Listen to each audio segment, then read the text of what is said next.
नमस्कार दोस्तों, 360 degree news views and analysis channel में आपका स्वागत है। और आज हम बात करते हैं राफेल जेट के आने से चीन को होने वाली बौखलाहट की। दोस्तों, आज जैसा आप सबको मालूम ही है, 29 जुलाई को भारत को 5 राफेल जेट्स मिले हैं और उसके बाद से ही चीन और पाकिस्तान, जो कि बहुत गहरे दोस्त हैं आपस में, दोनों ही बहुत बुरी तरह से बौखलाए हुए हैं। चीन के एक सरकारी अखबार ग्लोबल टाइम्स ने लिखा है कि राफेल एक 3rd जनरेशन फाइटर जेट है और इसका चीन के advanced 5th generation fighter jet, जैसा कि वो कहते हैं, उससे कोई मुकाबला नहीं है और राफेल J-20 के सामने कहीं पर भी नहीं टिकता है। उन्होंने एक कदम आगे बढ़ते हुए ये बोला कि राफेल जो है वो सुखोई 30 MKI से तो बेहतर है, जो कि भारतीय वायुसेना की रीढ़ की हड्डी माना जाता है और भारत की वायुसेना में बड़ी संख्या में मौजूद भी है, लेकिन यह बहुत बेहतर जेट नहीं है और इसकी गुणवत्ता में भी काफ़ी कमियां बताई हैं चीन के एक्सपर्ट्स ने।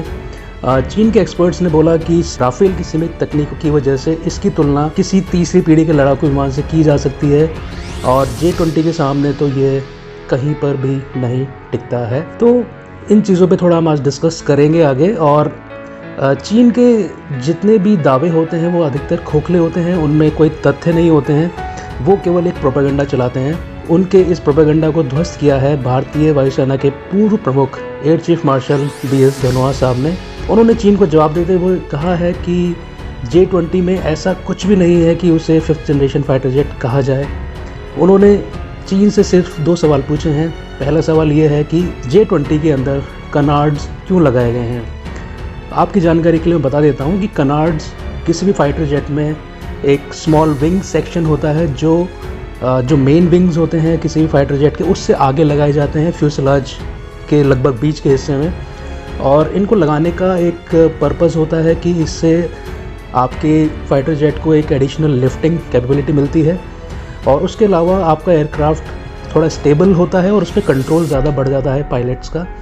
तो इस वजह से कनार्ड्स को लगाया जाता है, लेकिन इससे कुछ नुकसान भी हैं। अगर हम बात करते हैं किसी भी 5th जनरेशन फाइटर जेट की, तो उसका सबसे पहला ऑब्जेक्टिव होता है कि वो किसी भी रडार के पकड़ में ना आए, तभी वो 5th जनरेशन फाइटर जेट माना जाएगा। लेकिन कनार्ड की वजह से किसी भी फाइटर जेट का रडार सिग्नेचर काफ़ी बढ़ जाता है और ये किसी भी लॉन्ग रेंज मिसाइल या फिर किसी एडवांस रडार की पकड़ में आराम से आ सकता है और फिर इसको आराम से टारगेट भी किया जा सकता है। इस तरह की मिसाइलें हमारे राफेल जेट में हैं, जो सैकड़ों किलोमीटर दूर से ही रडार सिग्नेचर को पढ़कर उन जेट्स को अटैक कर सकती हैं। और अगर हम बात करें J-20 की, तो हम बात करते हैं 2 साल पहले की। भारत के सुखोई जेट ने चीन के J-20 को ट्रैक किया था और उसका कारण यही है कि J-20 का रडार सिग्नेचर काफ़ी ज़्यादा है बनिस्बत कि चीन उसको एक 5th जनरेशन फाइटर जेट बोले, लेकिन उसके अंदर एक actual 5th generation fighter jet की कैपेबिलिटीज़ नहीं है।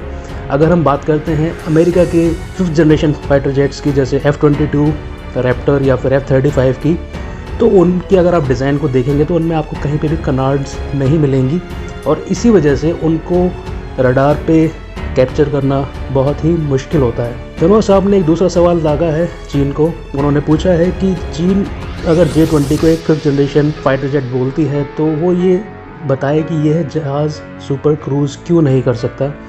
दर्शकों की जानकारी के लिए मैं बताना चाहूँगा कि सुपर क्रूज़ किसी भी फाइटर जेट की क्षमता होती है जिसमें वो फाइटर जेट 1 मैक मतलब ध्वनि की रफ्तार कि उस रफ्तार पर बिना आफ्टर बर्न के उड़ाए जा सके। बिना आफ्टर बर्न के अगर आप किसी भी जेट को 1 मैक या उससे ज़्यादा की रफ्तार पर उड़ाते हैं तो उसको एक सुपर क्रूज़ माना जाता है।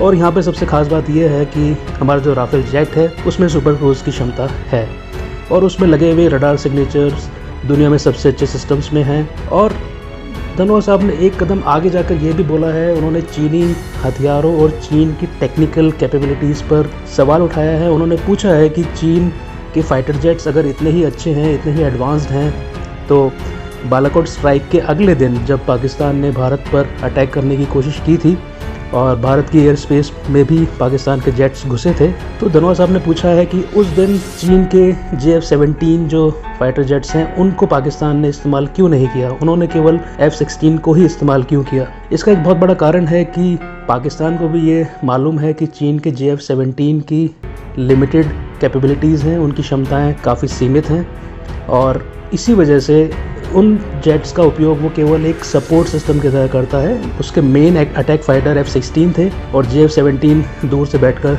तमाशा देख रहे थे। दोनों साहब ने चीन के डिफेंस सिस्टम पर भी सवाल उठाए हैं। उन्होंने बोला है कि चीन ने अपने डिफेंस सिस्टम पाकिस्तान को दिए हैं, अब वो भीख में दिए हैं या फिर दोस्ती के रूप में दिए हैं, लेकिन पाकिस्तान भी उनकी कैपेबिलिटीज़ को जानता है और इसी वजह से उत्तरी पाकिस्तान के अंदर जो एरिया हमेशा जहाँ पे कॉन्फ्रंटेशन चलता रहता है भारत के साथ में और जहाँ पर लड़ाई जारी है, तो उस एरिया में पाकिस्तान ने चीन के डिफेंस सिस्टम्स को नहीं लगा रखा है। चीन के सारे डिफेंस सिस्टम्स को दक्षिणी पाकिस्तान या फिर जो राजस्थान के पास की जो सीमा है पाकिस्तान की, वहाँ पर उन्होंने डिप्लॉय किया हुआ है। और उसका सीधा सा कारण यही है कि चीन के डिफेंस सिस्टम को भी पाकिस्तान समझ सकता है कि वो इतने एडवांस नहीं है। इस वजह से पाकिस्तान ने स्वीडिश सिस्टम्स लगा रखे हैं उत्तरी पाकिस्तान में।